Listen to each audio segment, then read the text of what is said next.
ටික ඇවිල්ලා තියෙන මේ විදිහට. නිසා කුසානුත් නැතන නැතුණා. හරිද? ඉතින් ප්‍රේමන්තේනේ මේ නම් දීලා තියෙන්නේ අපේ දෙමව්පියෝ. හැබැයි මේ නමට අපි ආදරේ. අපේ නමට ආදරේ. ඇයි? අපේ නම අපිට ලස්සනයි කියලා තේරෙන ඉඳා අපිට මේ අපේ නමට ආදරේ. ඉතින් ඒ වගේම ගොඩාක් අයට දෙමව්පියෝ තියලා තියෙනවා නම් දෙමව්පියෝ වෙනත් නම් තියලා තියෙනවා. වෙනත් නම් තියලා මං හිතන්නේ මෙතන අයට එහෙම තියලා නැහැ. මේක නම් හරිම මැට්ටේ. සමහර තාත්තලා දරුවන්ට කියනවා. මේක නම් හරිම මෝඩේ. ඉතින් ඒ අනන්‍යතාවය තුල තමයි අර දරුවා වැඩේ. හරි ලස්සන කතාවක් මම අදහුවා.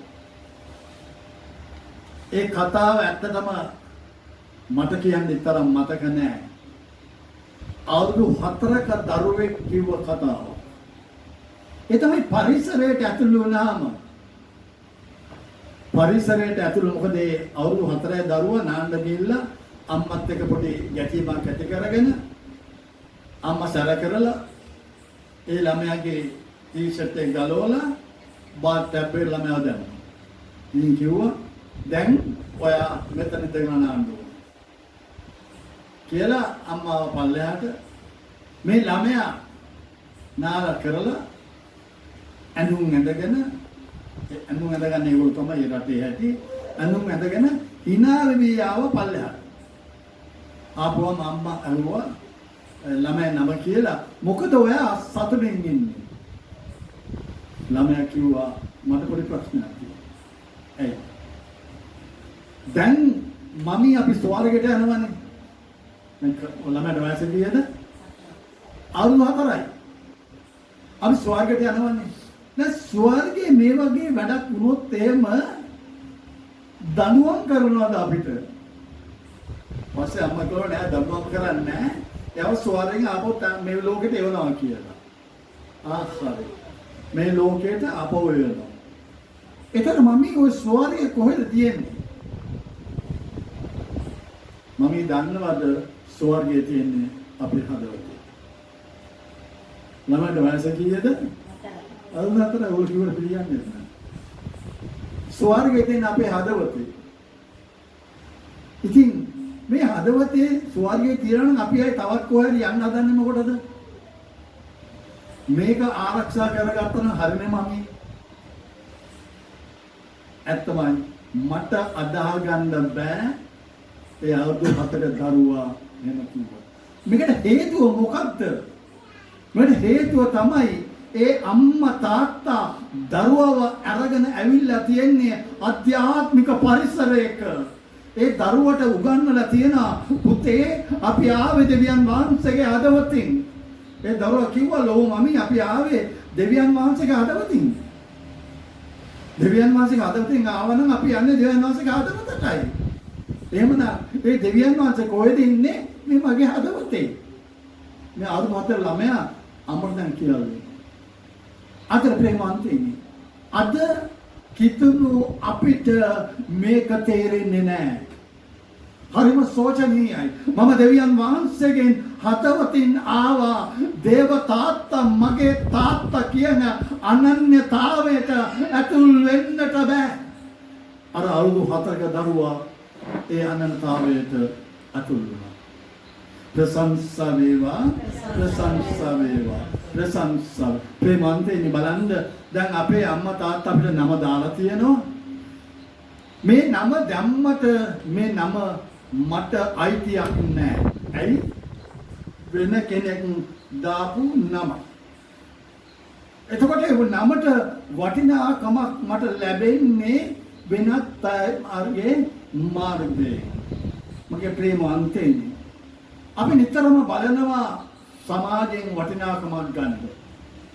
දැන් මෙතන ඉන්නවා දුවලා ඉන්නවා තරුණ අම්මලා ඉන්නවා එකක් වයසේ ගිය අම්මලා ඉන්නවා.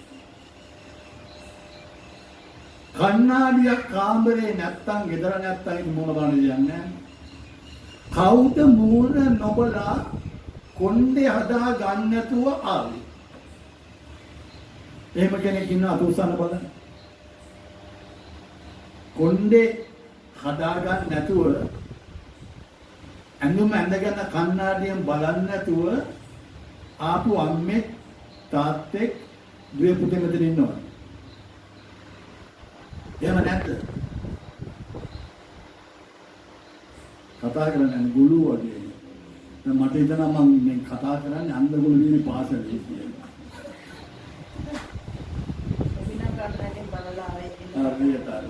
කන්නාඩි කී දෙනෙක් බලලා ආවද? ඔක්කොම කන්නාඩියෙන් බලලා ආවා. ඇයි කන්නාඩියෙන් බලලා ආවේ? මගේ පෙනුම හරියට තියෙනවද? මම ජනතාවක් අතරට ගියාම මාව කැපිලා පේනවද? මම ලස්සනද? එතකොට අපේ ජීවිතේ වෑයම කවුරු සතුටු කරන්නද? මං කියලා දීලා තියෙනවනේ අර තීරේ ගැන එහෙමනේ. හරිද? අපි සතුටු කරන්න හදන්නේ අනිත් අය. මේක තමයි ඇත්ත. ඇත්ත ඒකයි. අපි ලෝකයා සතුටු කරන්න බලනවා. සමහර වෙලාවට අපි අඳින ඇඳුම අපි බලලා ලස්සන නැත්තම් ඒ ඇඳුම අපි ගලවලා දාලා වෙන ඇඳුමක් අඳිනවා. හේතුව තමයි අපි අනිත් අය සතුටු කරන්නට අපි යන්නේ. ප්‍රේමවන්තයනි අපි මේ විදිහට ජීවත් වෙද්දී අපි ලෝකයා සතුටු කරන්න යද්දී ලෝකයා සතුටු වෙන තැනින් මම සතුටු වෙන්න යද්දී අපි නිරන්තරයෙන්ම අපි දෙවියන් වහන්සේගෙන් ඈත් වෙනවා ප්‍රේමවන්තයනි. අපි ලෝකයට වහල් වෙලා දැන් ඕගොල්ලෝ ගෙදර ගිහිල්ලා ගමන ගිහිල්ලා ගෙදර ඉඳලා හරි යාට එනවා තියෙන අඳුමක් අඳ ගන්නවා ඉන්න පිළිවෙලට එනවා. කවුරු හරි මොනවා හරි කියයිද? ඔය ලස්සන නෑ කියයිද? නෑ. හැබැයි අපි ආසයි අනිත් අය ඉදිරියේ කැපී පෙනෙන්නට. අපි ආසයි මගේ අනන්‍යතාවය ලෝකයා දැකලා ලෝකයා මාව උසස් කරයි කියලා. අතර ප්‍රේමවන්තයිනි අපි ලෝකෙට ගැටිලා ලෝකෙට බද්ධ වෙලා ලෝකෙත් එක්ක මේ ගමන් කරද්දී අපි දන්නේම නැතුව දෙවියන් වහන්සේගෙන් අපි ඈත් වෙනවා මගේ ආදර ප්‍රේමවන්තයිනි. සමහර වෙලාවට අපි මුදලට වහල් වෙලා සම්පත් වලට වහල් වෙලා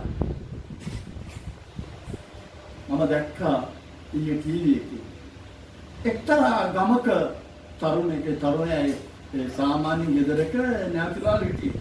ඉඳලා මේ තරුණයා කොළඹට ආවා. ඊයේ ටීවී එකේ ගියා මරගෙන.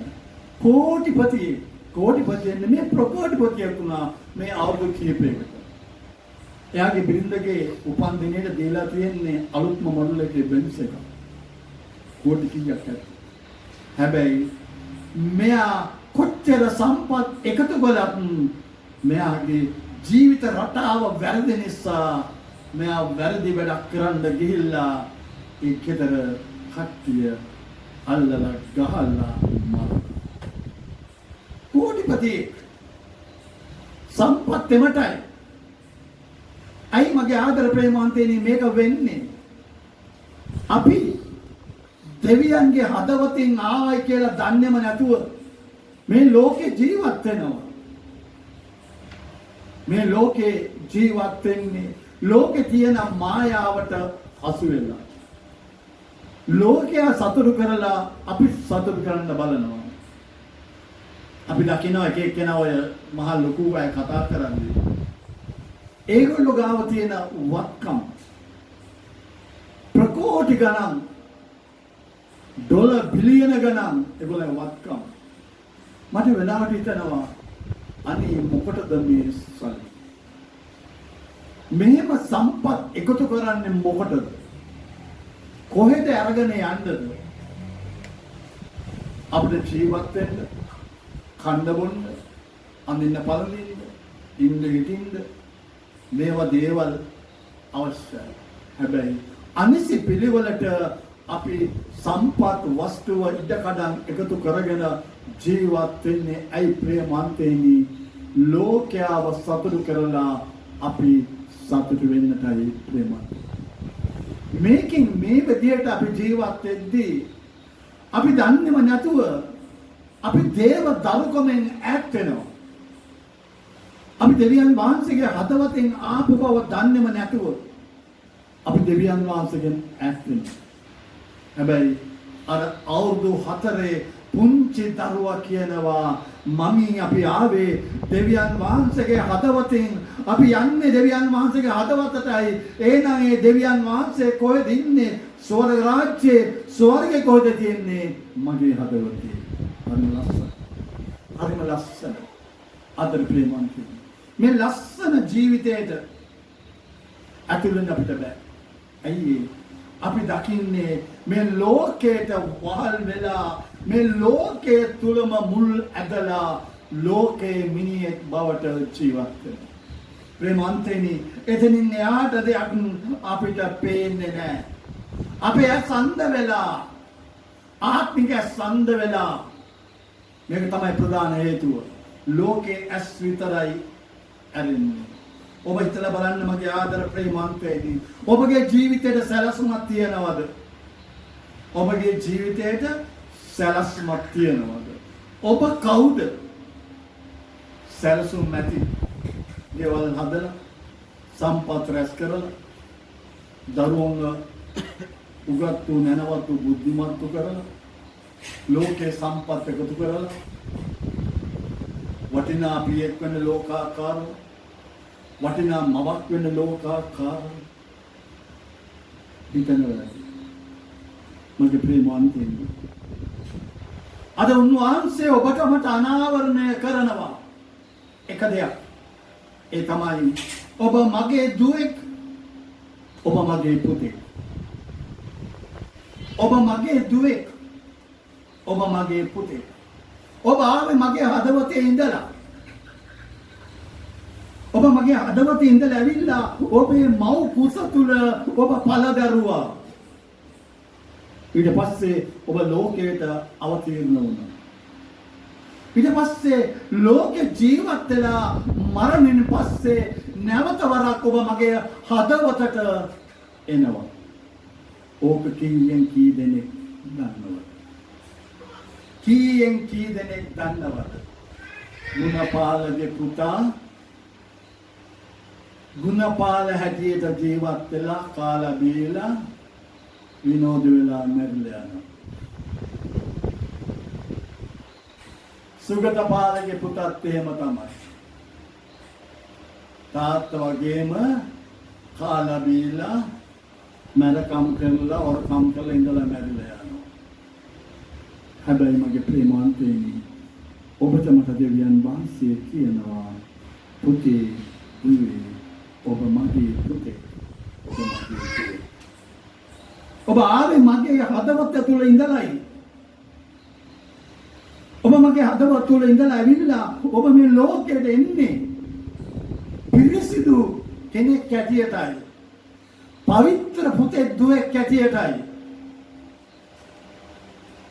දෙවියන් වහන්සේ කියනවා ඔබ මගේ ස්වරූපයට ඔබව මවුවයි කියලා.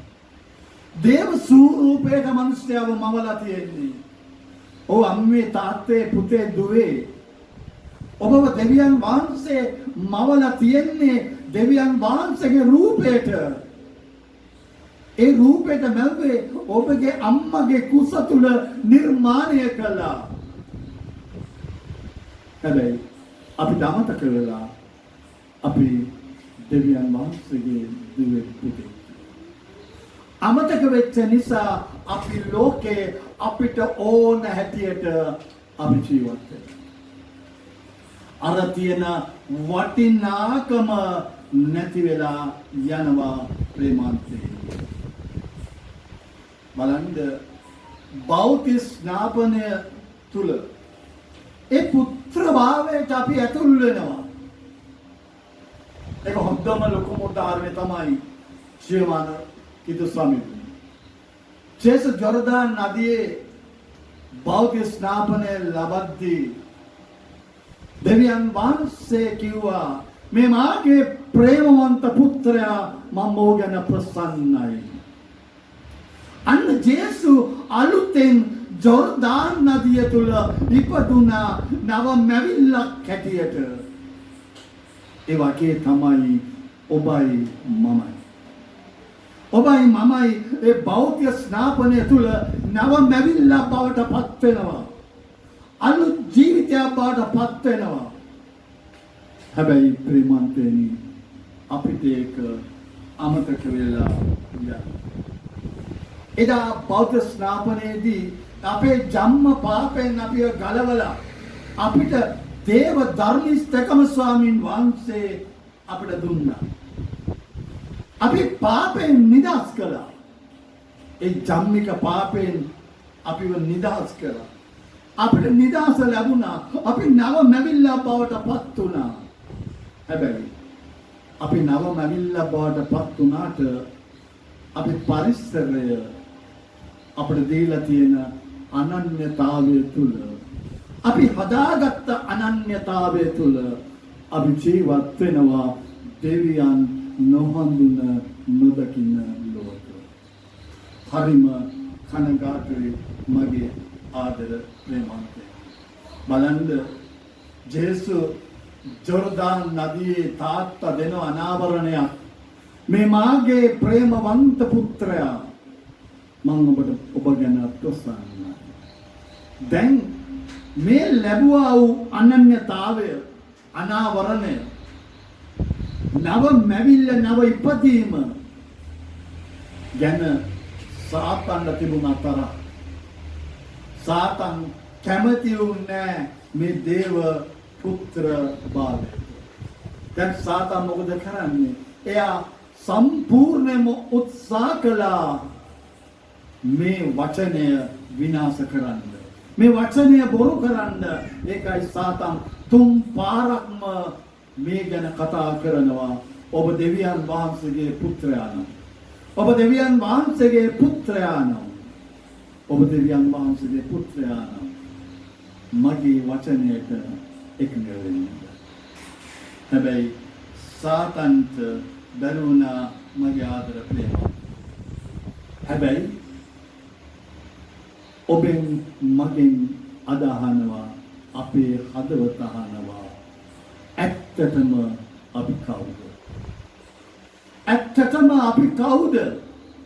අපි දෙවියන් වහන්සේගේ දරුවද? එසේ නැතිනම් නිකම්ම නිකම් මේ ලෝකයට ආපු ඒ කමලාවතියගේ නැත්තම් වෙන කාගේ හරි දරුවෝද? අම්මා කමල නම් දුව ප්‍රමිලා වෙලා නැගලා යන්නේ කමල වටේමයි. ප්‍රේමවන්තයනි නෑ ඒක වඩා වෙනස්. අද උදේ කතා කළා මම එක අම්ම කෙනෙක් සමග සහෝදරි. ඒ අම්මගේ උතුරු දිශාවේ ඉන්නේ අවතම 21ක් දුර එයාගේ දුවෙක් ඉන්නවා. මතන්නේ අතන කෝටි ගණන් සම්පත්තිය. කොළඹ දිශාවේ තව දුවෙක් ඉන්නවා. ඒත් එහෙමයි රජයේ ප්‍රධාන ආයතනයක ප්‍රධාන කළමනාක සම්පත්තිය. රූප සම්පත්, වස්තු සම්පත් කිසි දෙයක් නැහැ. මේ අම්මා තාත්තට ගෙවල් අරන් දීලා මාසෙකට හරියන්න ඒ අක්කා නංගි කණ්ඩගෙන දීලා මියුණුදා දීලා ජීවත් කරනවාද? හැබැයි පොඩි ප්‍රශ්නයක් තියෙනවා. පුතාට ළමයි දෙන්නෙක් ඉන්නවා. පෞල් ජීවිතය විනාශ වෙනවා. දැන් ළමයි දෙන්න ඉන්නේ අර ආචිකාව. එයාගේ මහත්යක් වයසයි.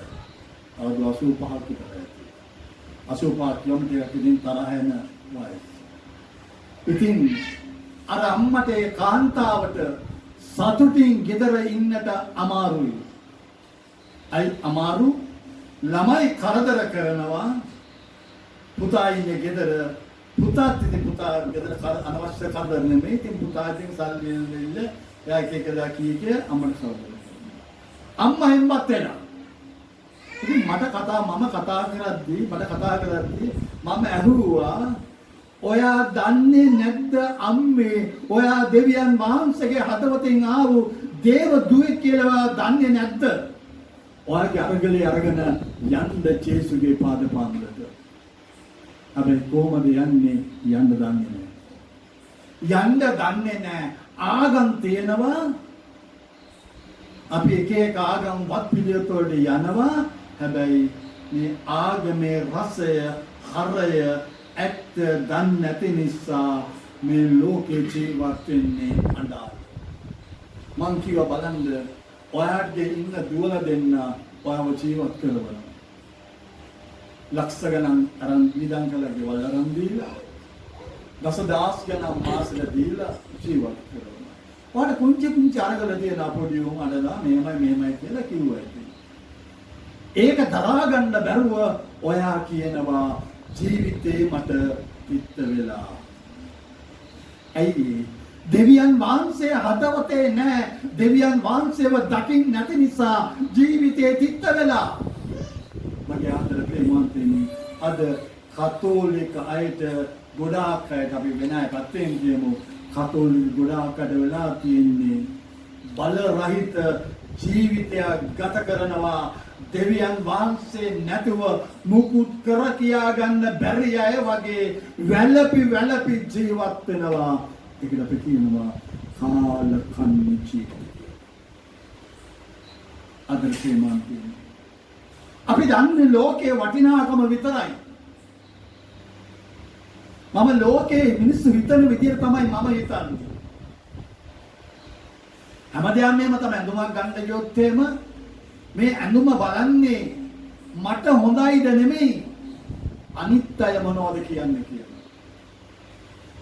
ඒකයි මම කිව්වේ 70 මහපුවාම පිටිපස්සේ 70 ලොකු රවුමක් තියෙනවා.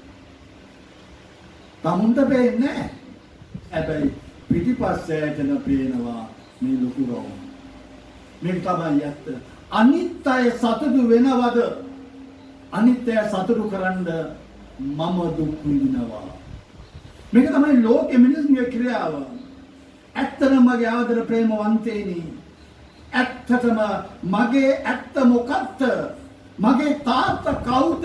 මුළු විශ්වයම ආපු දෙවියන් වහන්සේ මගේ තාත්තා නම් මේ සියල්ල අයිති මටයි. එහෙමනම් මගේ අවශ්‍යතාවයන් උවමනාවන් මට සපුරන්නේ මගේ තාත්තා. ප්‍රේමවන්තේනි ඒකයි ජෝර්දාන් නදියේ ජේසුද කිව්වේ මේ මගේ ප්‍රේමවන්ත පුත්‍රයා. මට කීකරු පුත්‍රයා, මට සෙනෙහවන්ත පුත්‍රයා, මගේ කැමැත්ත කරන පුත්‍රයා. ඒ නිසා මේ පුත්‍රයාට මම ගොඩාක් කැමතියි. ප්‍රේමවන්තනි ඔබට මට දෙවියන් වහන්සේ අද දවසේ කතා කරනවා. විශ්වයේ මාපු දෙවියන් වහන්සේ මගේ තාත්තා නම් මොකටද මං වෙහෙසෙන්නේ? මෙම වෙහෙසෙන්නේ කියද්දි ප්‍රේමවන්තයනි අපේ ජීවිත අම්මගේ මගේ ජීවිත ගත්තොත් ඇත්තටම පුදුමයි. අපි දරුවන්ට රැස් කළේ නැහැ. රැස් කරන්න තිබෙන්නේ නැහැ. එහෙම කළේ නැහැ. දරුවන්ට දුන්නේ ජේසුව විතරමයි. පොඩි කාලේ ඉඳලා ජේසුව විතරමයි දුන්නේ. වෙනම අන්තිව කරා අම්මා තාත්තට දේව කරා පුළුවන් හැටියට. හැබැයි ජේසුව දුන්නා. විශ්වයේ අධිපතියා පුතේ දුවේ උඹේ තාත්තා කියලා අපි කියලා දුන්නා. අත ඇත්තටම ගොඩාක් අම්මලා තුලින් මේක ඇත්තලා ප්‍රේමවන්තනි අද ඔබ අතහනවට මේ දේ ඇත්තක් කියලා. ඔබ දෙවියන් වහන්සේගේ පුතෙක්. අපිට ඒක නැති වෙලා අපි හැම උදේකම පිබිදිලා මේ පණිවිඩය අහද්දී ජේසුනි මම ඔබ වහන්සේගේ පුතෙක් දුවෙක් ඔබට ස්තුති කරනවා. දේව තාත්තේ මම ඔබ වහන්සේගේ පුතෙක්. එහෙමනම් අද දවසේ මගේ හැම කටයුත්තක් සිද්ධ වෙන්නේ මේ විදිහටයි ඔබ වහන්සේගේ කැමැත්තයි කියලා. දේව තාත්තගේ හැම දෙයක්ම මට අයිති ප්‍රේමවන්තයනි. දේව තාත්තගේ හැම දෙයක්ම මට අයිති. එහෙමනම් ප්‍රේමවන්තයනි, ඒක උන්වහන්සේ කියන්නේ ඔබ වෙහෙස වෙන්න එපා. ඔබ වෙහෙස වෙන්න එපා. මාව පිළිගන්න, මාව අදාගන්න, මාව පිළිගත් මොහොතේදී මම ඔබට ඇත්තක් වෙනවා. මම ඔබට ඇත්තක් වෙනවා. අද ගොඩාක් අයට දෙවියන් වහන්සේ ඇත්තක් නෙමෙයි ප්‍රේමවන්තයනි. නිකන් පල්ලි යන්න වාලේ යනවා. වත් පිළිවෙත් කරන්න වාලේ කරනවා. දෙවියන් වහන්සේ මගේ ජීවිතේට ඇත්තක් වෙලා නැහැ. ක්‍රිස්තියානිය කියලා කියන්නේ හරිම බලගතු ජීවිත මඟක්. මේක ඇත්තක් වෙලා නැහැ මගේ ආදර ප්‍රේමවන්තයනි. අද මට ඇත්ත වෙලා තියෙන්නේ ලෝකයයි. මට ඇත්ත වෙලා තියෙන්නේ පරිසරයයි. මට ඇත්ත වෙලා තියෙන්නේ බලන ඒ ප්‍රවෘත්ති. මට ඇත්ත වෙලා තියෙන්නේ ඒ පාර්ලිමේන්තුවේ සාකච්ඡාවලින්. මට ඇත්ත වෙලා තියෙන්නේ ඒ ඇමතිවරු මැතිවරු ලොකු අය කියන දේවලුයි. අද ඒ නිසාම අපිට කිසි දෙයක් දකින්නට බෑ අධ්‍යාත්මිකව. ප්‍රේමවන්තයනි, අපිට උන්වහන්සේ සතුටු කළ හැකි එකම ක්‍රමවේදය තමයි ප්‍රේමවන්තයනි, මම දෙවියන් වහන්සේගේ දරුවෙක් කියලා පිළිගැනීම. ඒ අනුව හැසිරීම ජීවත් වීම. දෙවියන් වහන්සේගේ පුතෙක් නම් දුවෙක් නම් ඒ අනුව මම ජීවත් වෙන්න ඕනේ. දෙවියන් වහන්සේ මට කියලා දෙන පණිවිඩය තුළ මම ජීවත් වෙන්නට ඕනේ. මම හැසිරෙන්නට ඕනේ. මගේ කාලය ගත කරන්නේ දෙවියන් වහන්සේගේ මහිමය සඳහායි. අපි එනම් වෙහෙසෙන්න අවශ්‍ය නැහැ. ඒකයි ජේසුස් කියන්නේ වෙහෙසවන්නා වූ වර උසුලන්නා සියල්ලනි මාත මම සහනය දෙනවා. ඇයි උන්වහන්සේ කියන්නේ? ඒ කියන්නේ උන්වහන්සේ කියනවා ඔබ මගේ පුතෙක්, මගේ දුවෙක්. ඔබේ වෙහෙස අරගෙන මං ගාවට එන්න, මම ඔබේ තාත්තා, මම උදව් කරනවා. ඔය බර මම සහැල්ලු කරනවා.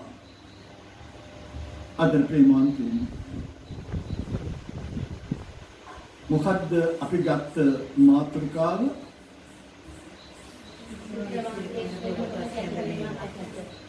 ඔබට සුද්ධවන්තයෙක් වීමට කැඳවීම ඇත.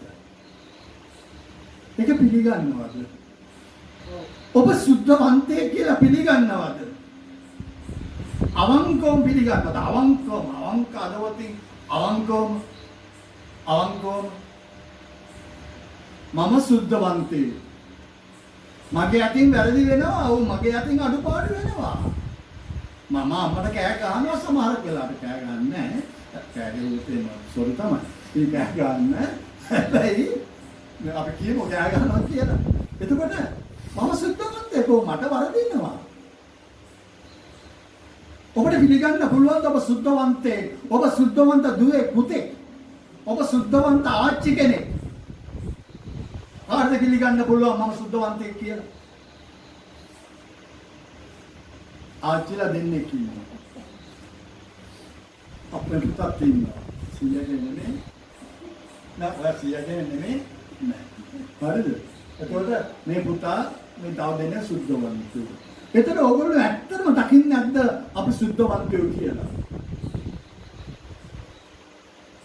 අපි සුද්ධවන්තයෝ, හැබැයි අපේ අතින් වැරදි වෙනවා. අපි සුද්ධවන්තයෝ, අපේ අතින් වැරදි වෙනවා. අපි මහා කාලකන්ණි පව්කාරයෝ, අපිත් හොඳ වැඩ කරනවා. මම ඊයේපෙරත් ඇහුවා. අපි මොන ගණේටද අයිති වෙන්නේ? කාලකන්ණි පව්කාරයෝ අපිත් හොඳ වැඩ කරනවා කියන ගණේටද? එහෙම නැත්නම් අපි සුද්ධවන්තයෝ, අපි අතින් වැරදි වෙනවා. සුද්ධවන්තයෝදී වැරදි වෙන්නේ නැද්ද? අර ජේසුස් කියන්නේ ජාකෝබ් යෝහන් මොකද කිව්වේ? අපිට ඔබ වහන්සේ වගේ වර්ණ කළ අපිට වම් පැත්ත දකුණු පැත්තයි දෙන්න කියලා අනිත් කටිය වයින් පටන් ගත්තා. රණ්ඩු ගන්න පටන් ගත්තා. සුද්ධවන්තයෝ ඒගොල්ලෝ රණ්ඩු කරා. ඔබ අයිති වෙන්නේ මොන ගණේටද? ඔබ සුද්ධවන්තේ. අද හිතන්න මම සුද්ධවන්තේ. හිතන්නේ මම සුද්ධවන්තේ. මම සුද්ධවන්ත අම්මා කෙනෙක්. මම සුද්ධවන්තියක්. මම සුද්ධවන්තේ. ගණ්ඩ හදවතට ඒ වචනය කියන්න මම ඔක්කොම කියන්න මම සුද්ධවන්තේ. මම සුද්ධවන්තියක්. මම ජේසුගේ පුතෙක්. මම ජේසුගේ දුවෙක්. දෙවියන් වහන්සේ මගේ තාත්තා. දෙවියන් වහන්සේ මගේ තාත්තා. ඒක ස්ථීර කරගන්න හදවතින් මම දෙවියන් වහන්සේගේ පුතෙක්. මම දෙවියන් වහන්සේගේ දුවෙක්. මගේ ආදර ප්‍රේමවන්තයනි, අපිට සුද්ධ භාවයට කැඳවීමක් තියෙනවා. මම නිතරම දකින දෙයක් තමයි සමහර පල්වල කියනවා සුද්ධවන්ත ඉන්නවනේ අපිට සුද්ධවන්තවල දෙවි කියන්න බැහැ කියලා. මම හරි විරුද්ධයි. ඒ කාලේ ඉඳලා මම විරුද්ධයි ඒ වචනයට. අයි මම විරුද්ධයි. අයි මම විරුද්ධ. යන්න ඔයගොල්ලෝ කියන අපි කොහොමද දන්නේ කියලා. හරිද? පේදුරුතුමා නිකම් බාරබ අර දූතිව වචනයක් ආවා. ඒ කියන්නේ අන්න බරි. හරිද? මේ පේදුරුතුමා මොකද උපතින්ම සුද්ධවන්තයෙක්ද? නෑ. උන්වහන්සේ වපුරවපුරුනේ චරිතයක්. පාවුතුමා සුද්ධවන්තයෙක්ද? නෑ. කිතුනෝ ඝාතනය කරන්නයි විනාශ කරන්නයි කටයුතු කරපු කෙනෙක්. මතේ සුද්ධවන්තයෙක්ද? නෑ. හැබැයි ඒගොල්ලෝ ජේසුව පිළි අරගෙන පාපයට තිත තියලා සුද්ධවන්ත භාවයට ඇතුල් වුණා. එහෙනම් ඔබට මට සුද්ධවන්තයෙක් වෙන්න බැයිද? සුද්ධවන්තයෙක් වෙන්න බැයිද? අපි හොර වැඩ කරාට, වැරදි වැඩ කරාට, අපේ අතින් වැරදි වුණාට අපිට සුද්ධවන්තයෙක් වෙන්න බැයිද? මද්දලාවේ අර ස්ත්‍රිය, වයසා ස්ත්‍රිය, ඒ ජීවිතේම රසවත් කරේ වචා වෘතිය. ඒ රස්සාවට නෙමෙයි යා කරේ. ඒක සල්ලි විදන් කරා. එයාට සුද්ධවන්තයෙක් වෙන්න පුළුවන් වුණානේ. මෙතන අම්මලාට බයිද සුද්ධවන්තයෙක් වෙන්න? ඇයි හිතන්නේ නැත්තේ මම දෙවියන් වහන්සේගේ පා මුල සුද්ධවන්තියෙක්. ඕ මගේ අතින් හැබැයි අඩුපාඩු වෙනවා. එහෙමනම් මගේ ආදර ප්‍රේමවන්තයනි, සුද්ධවන්තයෙක් වෙන්න, සුද්ධවන්තියෙක් වෙන්න නම් අපිට ජීවත් වෙන පිළිවෙලක් තියෙනවා. මේ පිළිවෙලයි අපි වෙනස් කරගන්න ඕනේ. ජීවත් වෙන පිළිවෙල අපි යමු එපිස පොතේ පාවුතුමා කතා කරනවා ජීවත් වෙන පිළිවෙලක් ගැන. හතරවෙනි පරිච්ඡේදය. හතරවෙනි පරිච්ඡේදයේ පළවෙනි වචන.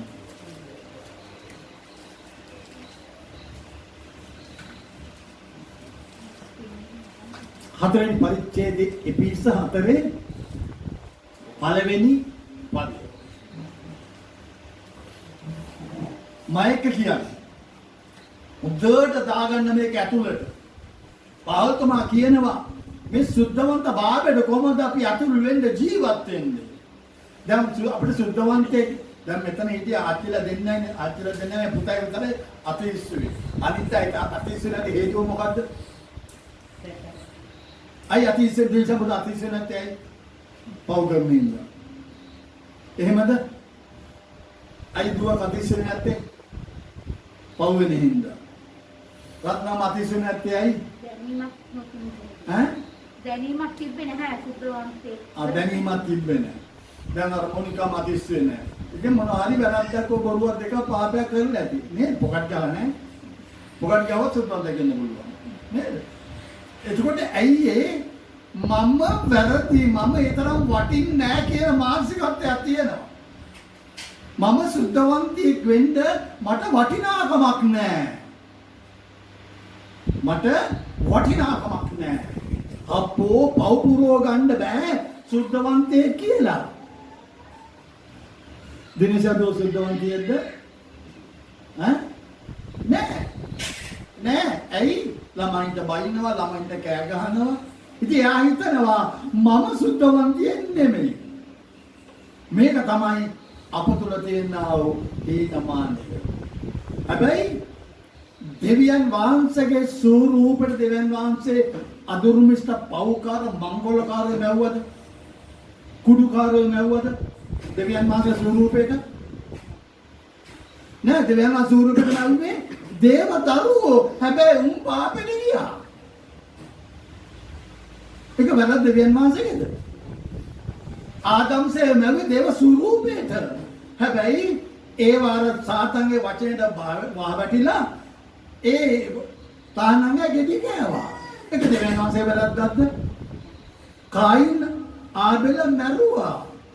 කායින් ආබෙල් දෙනසින් මාරි සුද්ධවත් ජීවිතයකට. හැබැයි ඒගොල්ලෝ පව් කරා. ඒක දෙවියන් වහන්සේ වැරද්දක්ද? අපි දැන් පව් කරන්නේ දෙවියන් වහන්සේ වැරද්දක්ද? නෑ. ජීවත් වීමේ පිළිවෙතේ වැරද්ද නිසා අපිට හදාගන්න බෑ මම සුද්ධවන්තයෙක් කියලා.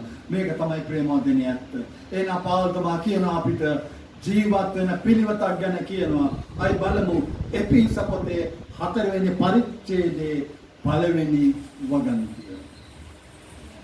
එබැවින් දෙවියන් වහන්සේගෙන්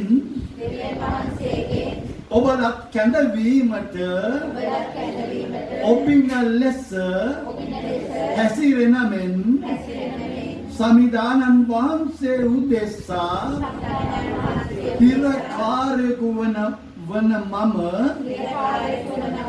ඔබෙන් උදක් ඉල්ලමි. ප්‍රශංසා වේවා. පාලුතුමා හිර ගෙදර ඉඳගෙන එපිසේ සංඝයට ලියනවා. හැබැයි පාලුතුමා හිරකාරයෙක් වෙලා ඉන්නේ ක්‍රිස්තුස් වහන්සේගේ වචනය දේශනා කරන්න විදිහ. පාලුතුමා ඉල්ලන්නේ එකම එක දෙයයි අපින්.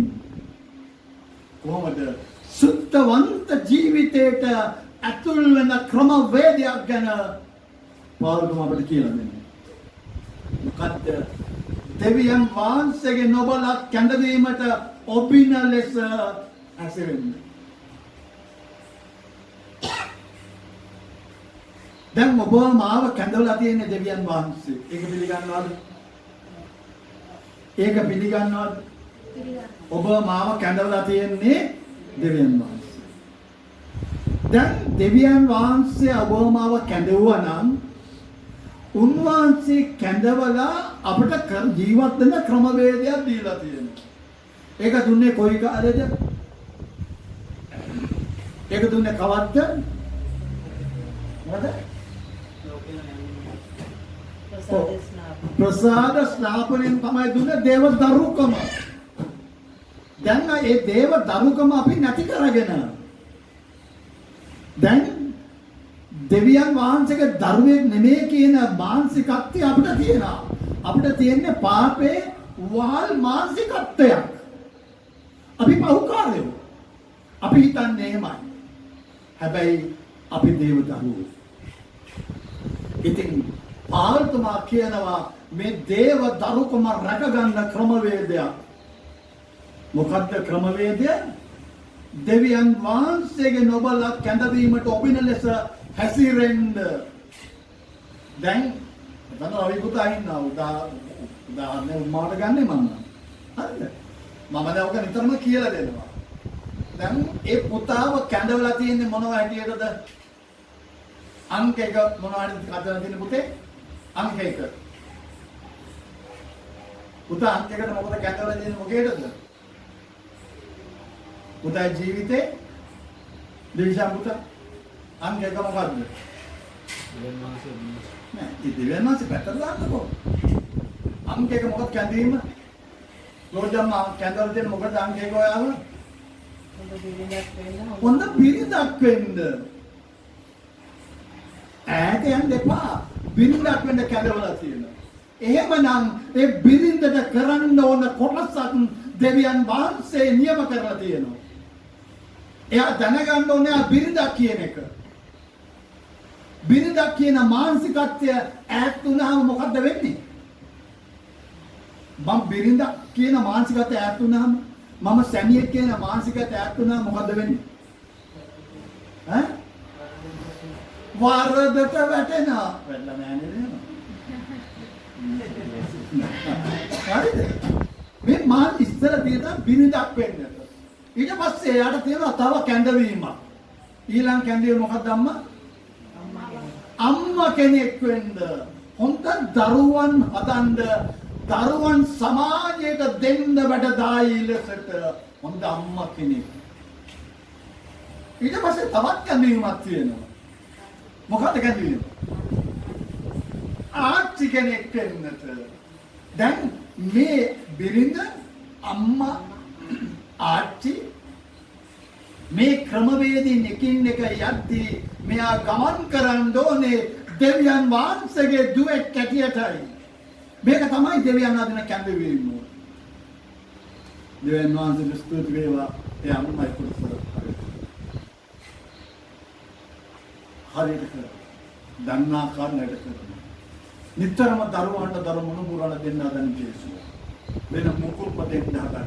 ඒකයි පාවුතුමා කියනවා ඔබේ කැඳවීමට ඔබින් ලෙස හැසිරෙන්න සමහර අයට කැඳවීමට ඔබින් හැසිරෙන්න දන්නේ නැහැ.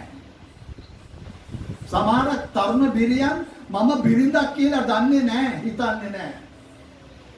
තරුණ සැමියන් මම සැමියන් කියලා දන්නේ නැහැ. තරුණ නෙමෙයි මහලු ඇතේම. මම සැමියෙක් කියලා දන්නේ නැහැ. දන්නේ නැති වුණාම පාපයට වැටෙනා මගේ ආදර ප්‍රේමන්තය.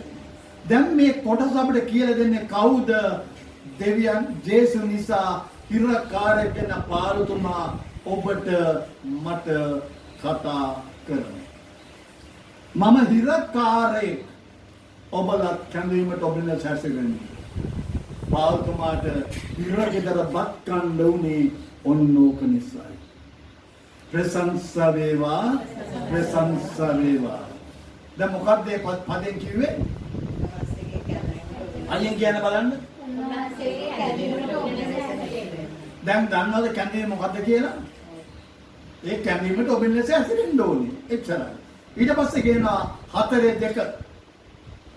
සෑම විටම අයියෙන් කියන්නේ සෑම විටම නියතමානීව විනීතව ඉවසිලිවන්තව සිටින්න. ප්‍රේමයෙන් එකිනෙකා සමග පැහැහි සිටින්න. දැන් තේරුණාද කියන එක? ආල්තුමා කියනවා හැම වෙලාවෙදීම සෑම විටම කියලා කියන්නේ පැය 24 ඔබ ඇහැරගෙන ඉන්නවා නම් ඒ ඉන්නේ හැම විටකම ඇසුරු කරන හැම කෙනත් එක්කම නියතමානී වෙන්න කියලා කියනවා. දැන් මේ දෙවියන් වහන්සේගේ පුතේ දුවේ විදියට ජීවත් වෙන ක්‍රමවේදය තමයි මේ පාවුතුමා කියලා දෙන්නේ. නිහතමානී වෙන්න. විනීතව හැසිරෙන්න. දැන් කියලා තේරෙන්නේ කියනවා. වැඩි විස්තර වලින් කතා කරන්න බෑ කාලෙ මදිනේ. විනීතව හැසිරෙන්න. විනීතව. විනීතව කියන අනිත් වචනේ මොකද්ද? නෑ. විනීත කියන වචනේ තේරුම සීලාචාරව හැසිරෙන්න. විනීතව හැසිරෙන්න. ඔබ විනීතව හැසිරෙනවට තමයි දෙවියන් වහන්සේ කැමති. විනීතව හැසිරෙනවට. ඊට පස්සේ කියනවා ඉවසිලිවන්තව සිටින්න. හැම දෙයක්ම තරාගෙන ඉවසීමෙන් ජීවත් වෙන්න.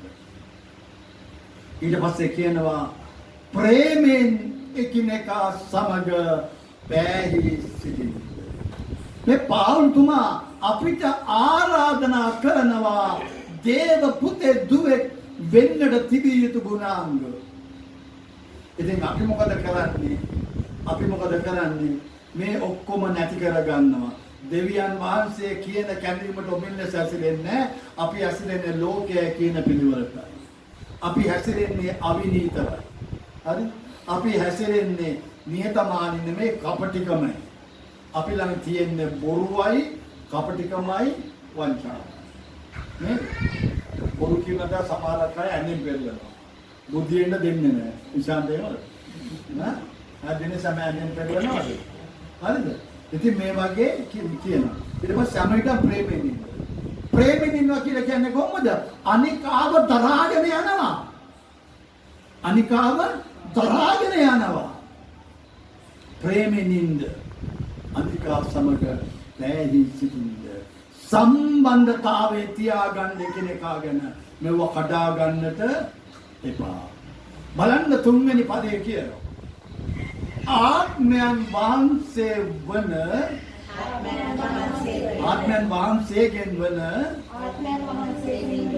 එක්සත්කම සමයකමේ බැම්මෙන් පවත්වා ගන්නට උත්සාහ කරන්න. දැන් මේ ක්‍රමවේදීන් ඉටු කරමින් ජීවත් වෙන කෙනාට කියන නම මොකද්ද? සුද්ධවන්ත. මේ අමාරු කොටස් තියෙනවා සුද්ධවන්ත කියලා බැරි දේවල් තියෙනවද? දැන් මේකේ තියනවාද කාට හරි කරන්න බැරි දේවල් සුද්ධවන්තයෙක් වෙන්න?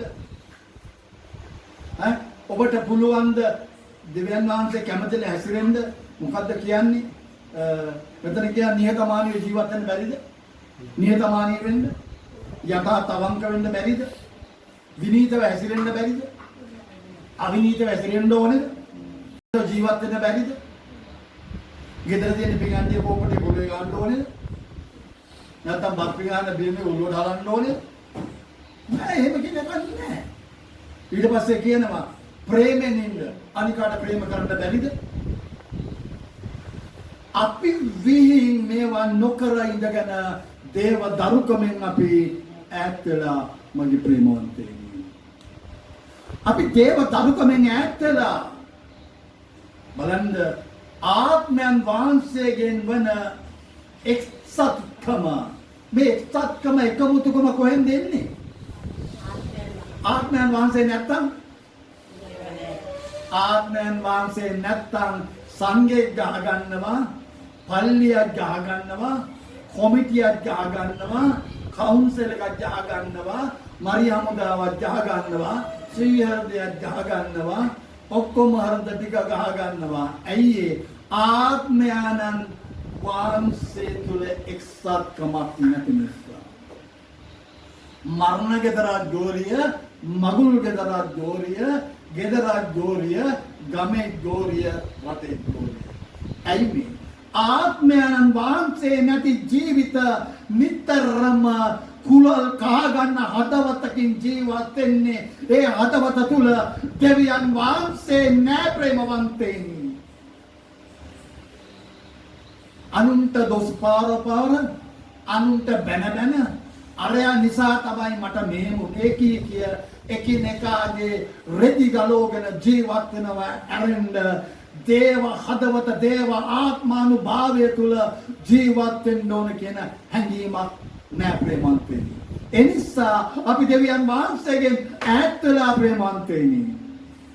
ඒකයි ආත්මයන් වහන්සේ මා තුලට නාවොත් ජේසුස් එක්ක මම නිසිලස ගනුදෙනු නොකළොත් මට දෙවියන් වහන්සේගේ දරුවෙක් වෙන්න බෑ ප්‍රේමවන්තේනි. මේක තමයි අපි ජීවත් වෙන පිළිවෙල. අන්න එතකොට තමයි කියන්නේ ඔබයි මමයි දෙවියන් වහන්සේගේ දරුවෝ.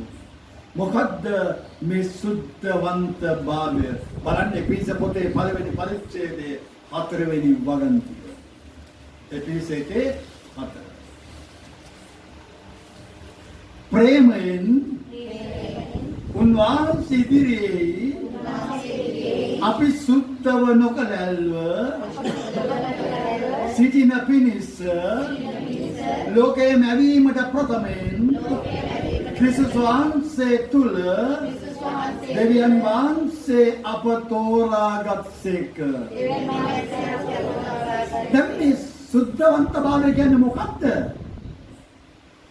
සුද්ධවන්තභාවය කියන්නේ ක්‍රිස්තුස් වහන්සේ තුල ජීවත් වෙන එක.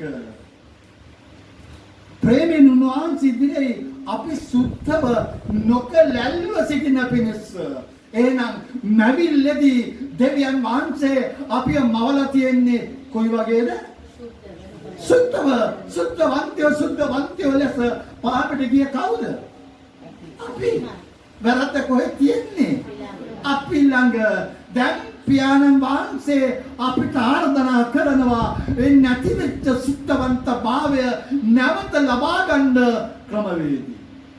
දැන් අපිට කතා කරනවා. ඒකයි පාල්තුමා කියන්නේ.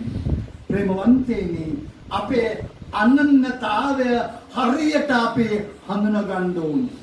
ඒක නැති නිසා තමයි අපිට සුද්ධවන්ත භාවයට යන පිළිබඳ අපිට ලොකු වරගලයක් තියෙනවා. ඒකයි ගොඩාක් අතිශය නැත්තේ දෙන්නයි තුන්දෙනයි අතිශය සුද්ධවන්ත අනිත් අතිශය නෑ. දැන් සැකයි.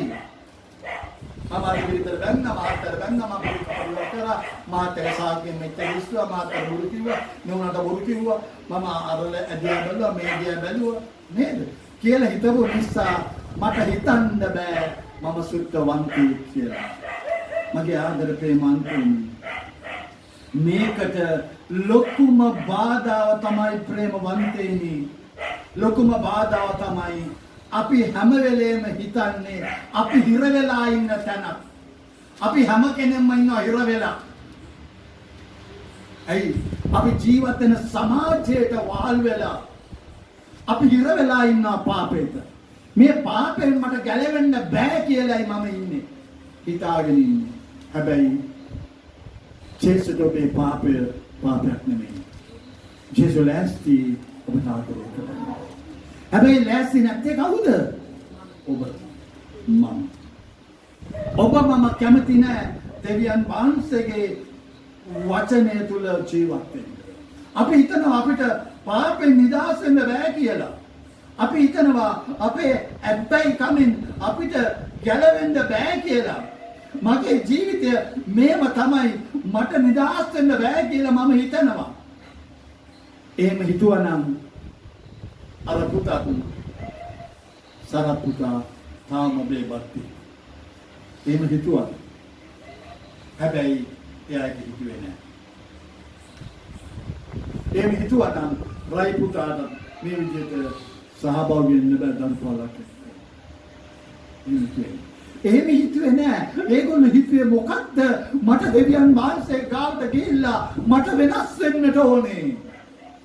මට වෙනස් වෙන්නට ඕනේ. ඒගොල්ලෝ වෙනස් වුණා. ඒගොල්ලෝ ජීවිතේ පෙරලා ගත්තා. හොඳට කාපු බීපු අය, ගෙදර අයට වද දුන්න ජීවිත. බිරිඳට කරදර කරපු ජීවිත. දරුවන්ට හිරියරක් වෙච්ච ජීවිත. අද ගෙදරට යහපත් පියෙක්, යහපත් සීයා කෙනෙක්. මොකක්ද හේතුව? ජේසුගේ ජීවිතේ අයිතිය බාර දුන්න ප්‍රේමවන්තයනි. නිදහස් වෙන්න බෑ කියලා හිතන තැන නිදහස් වෙලා. නැත්තම් අනිත්‍යයට දොස් කිය අනිත්‍යයට බැන මෙයා නිසා තමයි මේ මුනේ, මෙයා නිසා තමයි මේ මුනේ කිය අනිත්‍යයට චෝදනා කර ජීවත් වෙන ජීවිතය.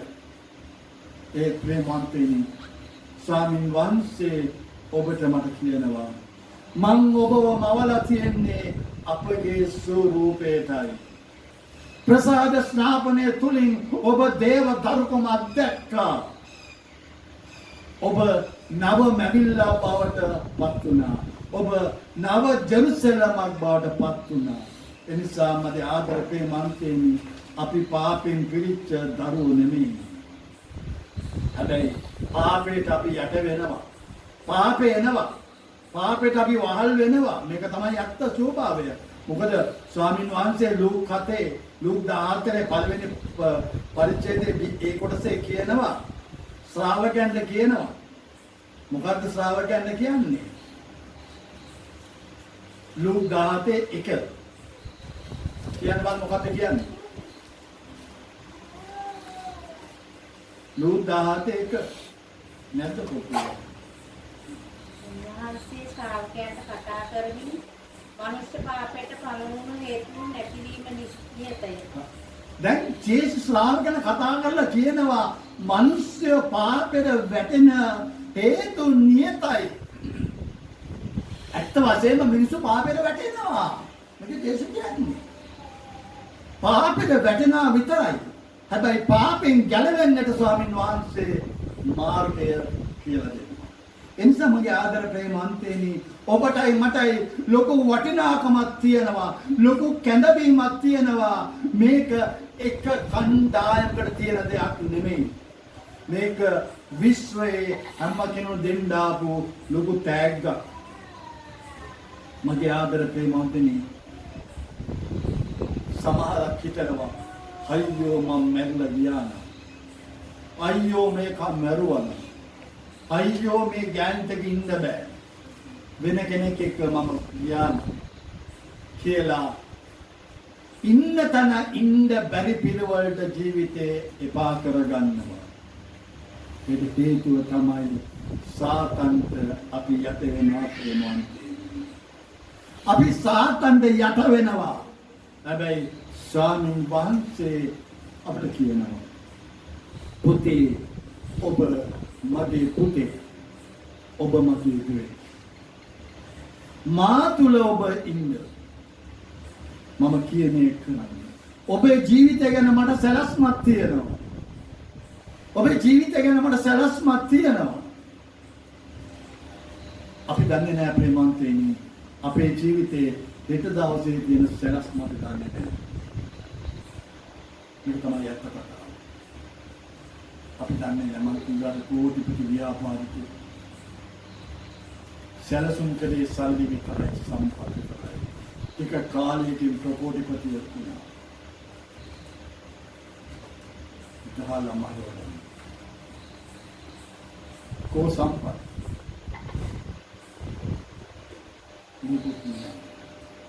මේ ඔක්කොම නිෂ්ඵලයි. ඒ නිසා ස්වාමීන් වහන්සේ අපිට කතා කරනවා. මාව නවම ඇවිල්ලක් වෙන්දුන් වහන්සේ අපිව කනවලා තියෙන ප්‍රේමය. සාන්තුවර භාවයට ඇත්තටම සැබෑ ලෙස සාන්තුවරයෙක් වෙන්නට ඔබ මාව කනවලා ඒත් ඔබට මට මේක තේරෙන්නේ නැහැ. අපි ඇත්තම ඇත්ත ප්‍රේමවන්තයනි අපි හොයාගන්න ඕනේ. ඇත්තටම මම කවුද? ඇත්තටම මම ඉන්නේ කොහෙද? ඔක වෙනස් කරගන්න ඕනේ. මම දෙවියන් වහන්සේගේ දුවේ පොතේ කියන අනන්‍යතාවයට ඇතුළු වෙනවා. මගේ අතින් වැරදි වෙයි. මගේ අතින් අඩුපාඩු වෙයි. ඒක මට තේරෙනවා. එතනින් මම ගොඩ එනවා. මගේ අතින් පව් කෙරෙයි. හැබැයි මම පාපේ තුල වැළලීලා යන්නේ නැහැ. මම එතනින් ගැලවෙනවා. ඒකයි අනිත්‍යයේ අපේ වෙනස. මගේ ප්‍රේමවන්තයනි ඔබ දෙසම ආලෝකයේ දෙනතින් බලන්න. ඔබ දෙස බලන්න මම කවුද? මම දෙවියන් වහන්සේගේ පුතේද දුවේද කියලා. ඔබේ දෙනතින් ඔබ දකින්න මම සාන්තුවරයෙක් මම සාන්තුවරයක් කියලා දකින්න. ඉඩ දෙන්න දෙවියන් වහන්සේට ඔබ තුල අලුත් දෙයක්. ඔබව නව මැවිල්ලක් කරන්න ඉඩ දෙන්න ස්වාමින් වහන්සේට ඔබේ හදවත තුලට එන්න. ඔබට වෙනස් වෙන්න බැරි වුණාට ඔබේ හදවත තුලට එන ජේසුට පුළුවන් ඔබ වෙනස් කරන්න. උන්වහන්සේ අපිට ඒ තරමටම ආදරේ. උන්වහන්සේ සමග ඇතුළු වන්න උන්වහන්සේට ඔබ තුල ක්‍රියා කරන්න ඉඩ දෙන්න. යක්ෂයාට ඉඩ දෙන්න එපා. යක්ෂයා එක එක දේවල් දායි ඔළුවට. යක්ෂයා එක එක දේවල් දාන ඔළුවට එක එක අන්ධකාරයට අපි අරගෙන යනවා. අවු වෙන්න එපා. එයා අපිට දෙනවා ඊර්ෂ්‍යාව. එයා අපිට දෙනවා වෛරය. එයා අපිට දෙනවා තිත්තකම, කාමරාග. එක එක පාදර ක්‍රියාවන් ඔක්කොම දෙන්නේ යක්ෂයා. ඒවට අවු වෙන්න එපා. ඉඩ දෙන්න ස්වාමින් වහන්සේට අපේ ඇතුළ ක්‍රියා කරන්න. මගේ ප්‍රේමාන්තේනි අපි පාපය සමග අලර කරමින් වාසි පැත්තට පාපේ පැත්තට අපි ඉඩ දෙනවා නම් අපි පරාජිත දරුවෝ. අපි සමග පොරබදනේ පාපේ සටන් කරන්න අපිට ජය ගන්න බැරි නිසායි සුදාත්මයන් වහන්සේ අපිට ආශිර්වාද කරා. ඇත්තටම ඔබ අදහනවද ඔබ සාන්තුවරේ? අද මෙතන ඉන්න ඔබ සාන්තුවරේ. මම අද මෙතන ඉවර වෙලා ගෙදර යන්නේ සාන්තුවරේ කැටියටයි. ආපු මම නෙමෙයි මෙතනින් යන්නේ. මගේ ආදර ප්‍රේමවන්තයනි, සුද්ධවන්තයෙකු වීමට ඔබට කැඳවීමක් ස්වාමීන් වහන්සේ මතක් කරන්නේ මාතෘකාව තේමාව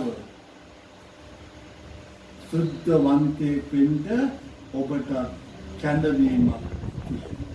ආදර ප්‍රේමවන්තයනි, උන්වහන්සේ ඔබට මට මේ රාත්‍රියේ මතක් කරනවා ඔබ පාපිස්තෙක් නෙවෙයි. දුවේ පුතේ, අපි අපේ මනස වෙනස් කරගන්න ඕනේ. අපේ ජීවිත වෙනස් කරගන්න ඕනේ.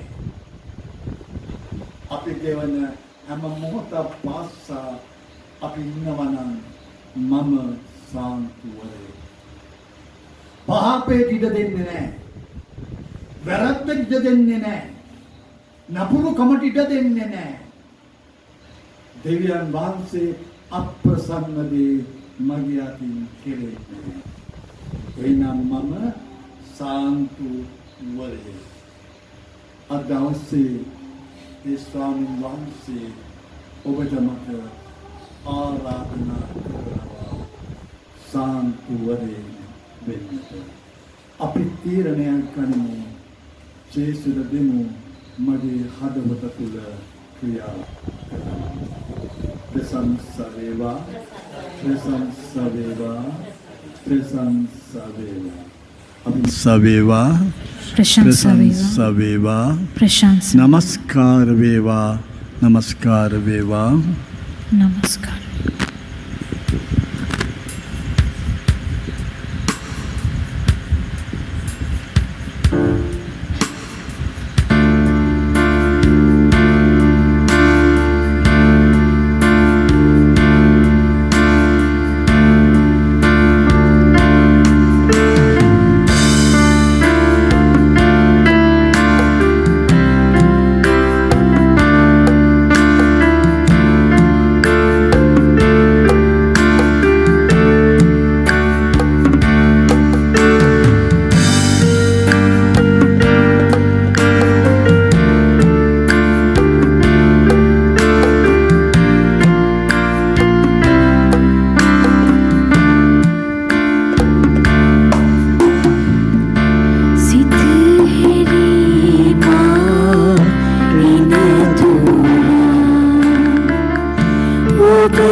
අතර ජේසුනි,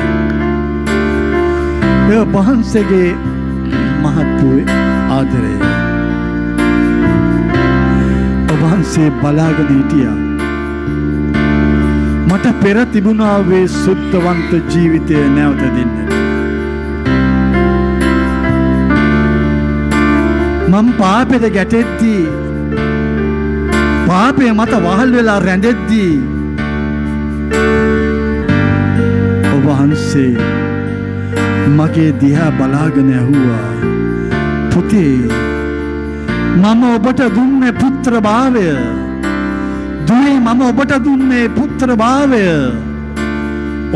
ඔබ අද නැති කරගෙන ඒත් මං ඔබට ආදරේ,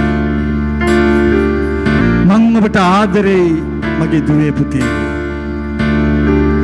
ඔබ හැරිලා එනතුරු මම බලාගෙන ඉන්නවා. ඒ තරමට මං ඔබට ආදරේ. එදායි අකීකරු පුත්‍රයා තමන්ගේ සියලු සම්පත් අරගෙන අයාලේ ගියා. විනාශ වුණා. කාලකන්ණි ජීවිතයට ඇදගෙන වැටුණා. තාත්තා දන්නවා පුතා එනවා කියලා. තාත්තා පෙරමග බලාගෙන හිටියා කාලයක් තිස්සේ මගේ පුතා හැරිලයි කියලා. අවසානයේ තාත්තා දැක්කා විනාශ වුණ මගේ පුතා ඌරු කොටුවේ ඉඳගෙනම ඒ විදියට මංගාවට එනවා. පුතා කොතන ඉඳලා ආවත්, පුතා කොහොම ආවත් මගේ පුතා, ඒ මගේ පුතා, ඒ මගේ බාල පුතා, පුතාට මම ආදරෙයි. තාත්තා පෙරමකට ගිහිල්ලා පුතාව වැළඳගත්තා. ඒකයි ජේසුස් කියනවා උන්වහන්සේ බලාගෙන ඉන්නවා අපේ සිත් ඇරිලා උන්වහන්සේ වෙත එනකල්ලා. උන්වහන්සේ බලාගෙන ඉන්නවා. පෙර අපට තිබුණා වූ ඒ සුත්තවන්ත ජීවිතය නැවිල්ලේදී ස්වාමීන් වහන්සේ අපට දුන්න ඒ සුත්තවන්ත ජීවිතය නැති කරගන්නවට උන්වහන්සේ කැමති නෑ. එනිසායි ගීතිකා කරු කියනවා මම එනතුරු ඔබ බලා සිටියා කියලා.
ඔබට ගැලවෙන්න බැරි තැන ඔබ හිර වෙලා ඇති.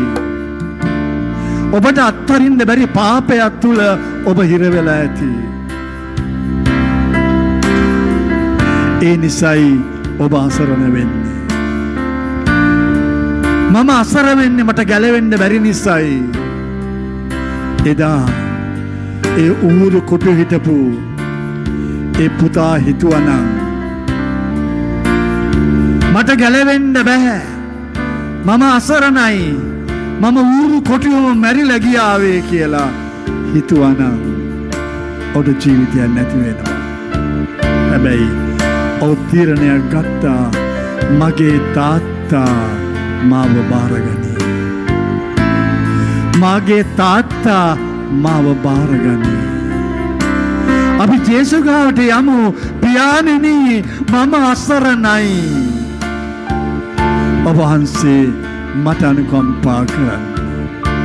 බලන්න මග්දලාවේ මරියා වහිසාකම නිසා ගල් ගහලා මරන්නට සූදානම්ුනේ ජීවිතය.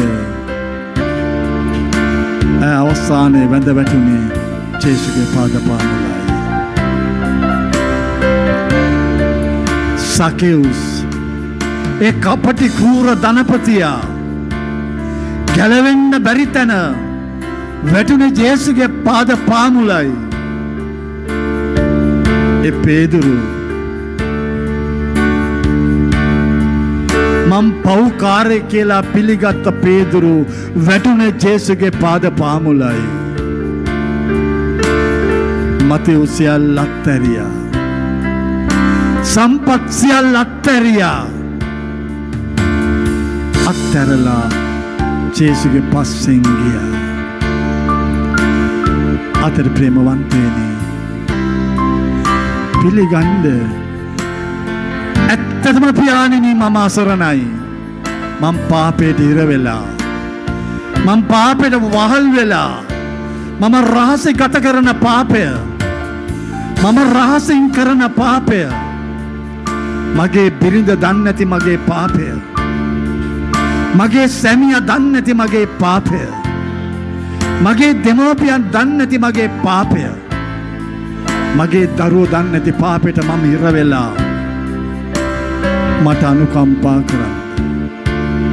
මේ රාත්‍රියේ මගේ ජීවිතය වෙනස් කරගන්නට ජේසුනි මට අනුකම්පා කරන්න. පියාණෙනි මා අසරණයි. අසරණයි පියාණෙනි. අසරණයි. පියාණෙනි මා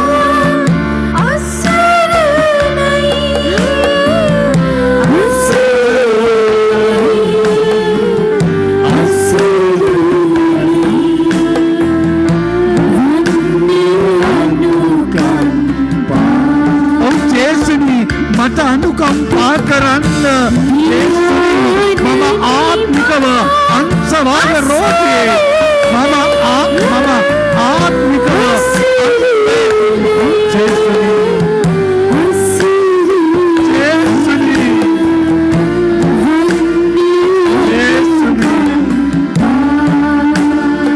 ජේසුනි මට අනුකම්පා කරන්න. මගේ අසරණ භාවය අරගෙන මම වහන්සේගේ පාදපාමුලට එනවා. මගේ ගැලවෙන්න බැරි පාපය අරගෙන මම වහන්සේගේ පාදපාමුලට එනවා. මගේ දුබලකම අරගෙන මගේ වහල්කම අරගෙන ස්වාමිනේ වහන්සේගේ පාදපාමුලට මට අනුකම්පා කරන්න ජේසුස්. මගේ පාපේ නිසා මං අසරණ වෙලා. මම මෙලෝ ජීවත් වෙන්න දන්නේ නැති නිසා මම අසරණ වෙලා ජේසුනේ. මේ රෝගේ නිසා මම අසරණ වෙලා ජේසුනේ. මගේ ආර්ථිකය කඩාගෙන වැටිලා මම අසරණ වෙලා ජේසුනේ. මම පතන ලෝකය මට ගොඩනගන්න බැරි වුණා. මම අසරණ වෙලා ජේසුනේ. මගේ පව් ජීවිතය මට තිත්ත වෙලා එනිසා මං අසරණයි මගේ ජේසුනි. සැමියාගේ නොමන ක්‍රියා නිසා බිරිඳගේ නොමන ක්‍රියා නිසා මම අසරණයි ජේසුනි. අපේ අම්මා තාත්තගේ නොමන ක්‍රියාවන් ගතිගුණ නිසා එයාලගේ නොමන හැසිරීම නිසා මම අසරණයි ජේසුනි. ජේසුනි මට යන්න තැනක් නෑ. ජේසුනි මට යන්න තැනක් නෑ. ජේසුනි මට කියන්න කෙනෙක් නෑ. ජේසුනි මං ගැන හොයලා බලන්න කෙනෙක් නෑ. ජේසුනි මට ආදරය කරන්න කෙනෙක් නෑ. මම ආදරේ ඉල්ලලා ලෝක වටේ දුවනවා ජේසුනි. ආදරේ අයිතිමින් අඬ මම නොමනා ගමන් යනවා ජේසුනි. මට ආදරේ වෙනුවට ලැබෙන්නේ අනාදරයයි. එනිසා ජේසුනි මම අසරණයි. ජේසුනි මම අසරණයි. මම හැරිලාවේ ඔබ වහන්සේගේ පාද පාමුලටයි. මට අනුකම්පා කරන්න මගේ ජේසුනි. මට අනුකම්පා කරන්න මගේ ජේසුනි. මම අසරණයි. මට කියන්න කෙනෙක් නෑ ජේසුනි. මට යන්න තැනක් නෑ ජේසුනි. ඒත වහන්සේ අද දවසේ කියනවා ඔබ මගේ පුතෙක්, ඔබ මගේ දුවෙක් කියලා. මම දැක්කේ නෑ ජේසුනි මේ පණිවිඩය.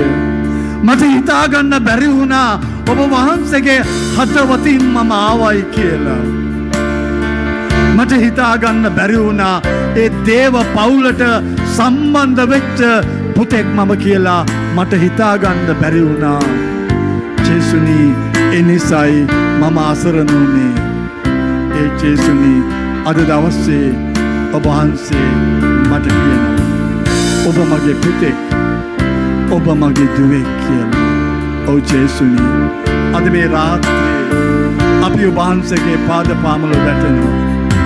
ඒ සියලු දුබලකම් අසරණකම් පැත්තකට දාලා ඔබ වහන්සේගේ පාද පාමුල වැටෙනවා ජේසුනි. අනුකම්පා කරන්න. නමස්කාර වේවා ස්වාමීනි. නමස්කාර වේවා ජේසුනි. නමස්කාර වේවා ජේසුනි.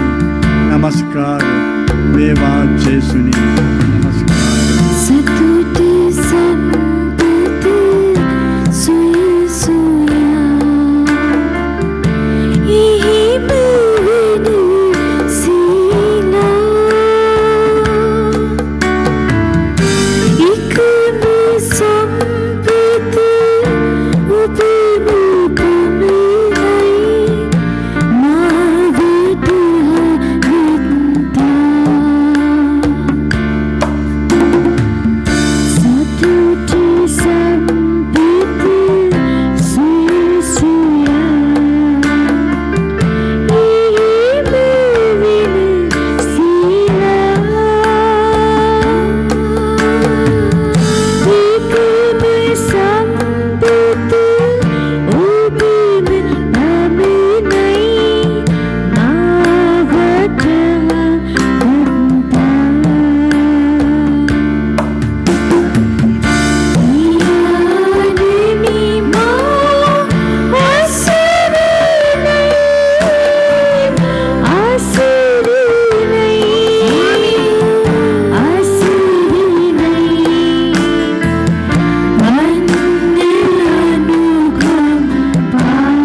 ආදර ජේසුනි ඔබ වහන්සේව නොදැක ඔබ වහන්සේව නොදැන අපි ගමන් කළා ස්වාමිනී. ඒ නිසාම අපි අසරණ වුණා. ආදර ජේසුනි මේ රාත්‍රිය ඔබ වහන්සේ නැවතත් අපිව කැඳව ගත්තා. ඔබ වහන්සේගේ කැඳවුමට ඔබින ලෙස හැසිරෙන්න ස්වාමිනී ආසයි ඒ ශුද්ධවන්ත ජීවිතයට ගමන් කරන්න ස්වාමිනී. දහසක් බැරිකම් තිබුණත් ඒ ඔබ වහන්සේ දුන්න ඒ ශුද්ධවන්තකමට මම ආසයි ස්වාමිනී. අදහනවා ස්වාමිනී ඔබ වහන්සේ මාව දිනක ශුද්ධවන්තයෙක් කරනවා කියලා. ස්වාමිනී ඒ ශුද්ධවන්ත මාවතේ ගමන් කරන්න ඒ ශුද්ධ ආදරය ඇතුලේ ජීවත් වෙන්න ස්වාමිනී මේ රාත්‍රියේ ඔබ වහන්සේ අප හැම කෙනෙක්වම ආශිර්වාද කරන්න ස්වාමිනී. ඔබ වහන්සේ කැඳවගත්ත මේ හැම දුවෙක් පුතෙක් ස්වාමිනී ශුද්ධවන්තයි. ඒ ශුද්ධවන්තකම ස්වාමිනී ඔබ වහන්සේමයි අපිට දුන්නේ.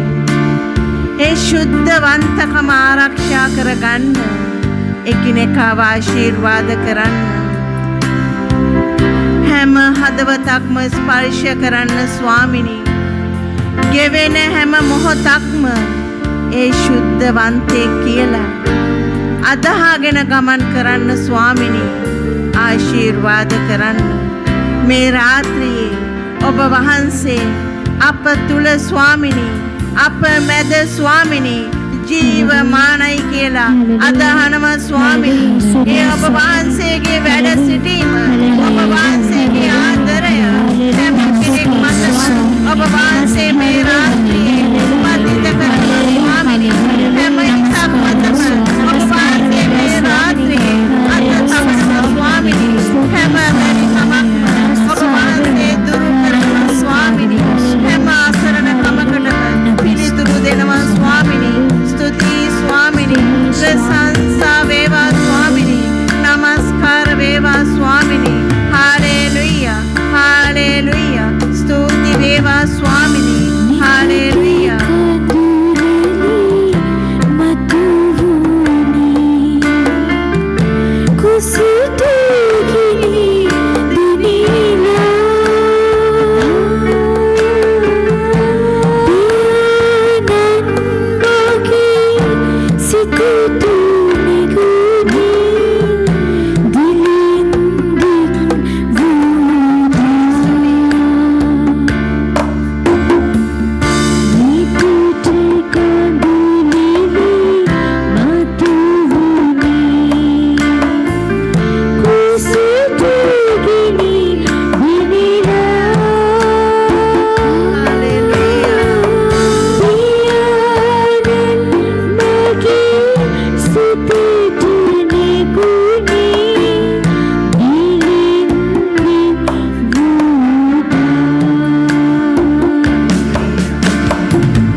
ඒ අසරණ අපේ ජීවිත අපි ස්වාමීන් වහන්සේගේ පාද පාමුල තබද්දී අපි ලෝක වටේ ගිහිල්ලා රැවටිලා අවසානයේ කවුරු නැති වසරම වෙද්දී ජේසු කියනවා මම ඔබට මගු භෝජනයක් සූදානම් කරලා තියෙනවා. ඒ තරමට මම ඔබට ආදරෙයි. එනිසා පුතේ දුවේ මම ඔබේ තාත්තා කියලා දෙවියන් වහන්සේ කියනවා. පිට දෙන්න ඒ ස්වාමීන් වහන්සේට ඔබගේ හදවත වෙනස් කරන්න.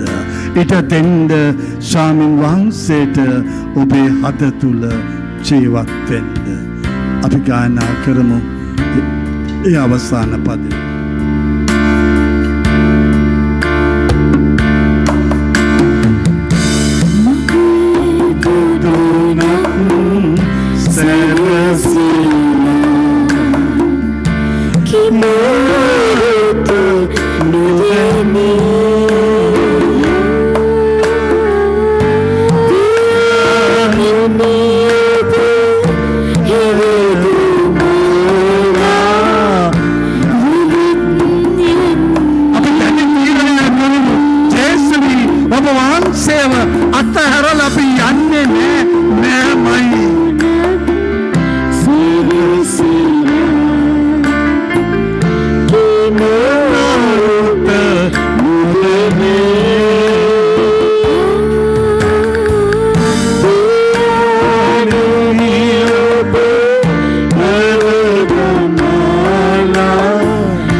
ඔබ හදවතින්ම ජේසුගේ ජීවිතය බාර කරලා ඉල්ලන අනුකම්පාව මේ රාත්‍රියේ ඔබට ස්වාමීන් වහන්සේ දෙනවා. ඔබ පිළිගන්න මම සුද්ධවන්තියෙක්. අද ඉඳලා මගේ ජීවිතය නව මැවිල්ලක් බවට පරිවර්තනය වුණ නිසා මං ස්වාමීන් වහන්සේට ස්තුති කරනවා, ප්‍රශංසා කරනවා. Hallelujah, hallelujah, hallelujah, hallelujah, hallelujah, hallelujah, hallelujah, hallelujah. ප්‍රශංසා වේවා, ප්‍රශංසා වේවා, ප්‍රශංසා වේවා, ප්‍රශංසා වේවා. ප්‍රශංසා වේවා.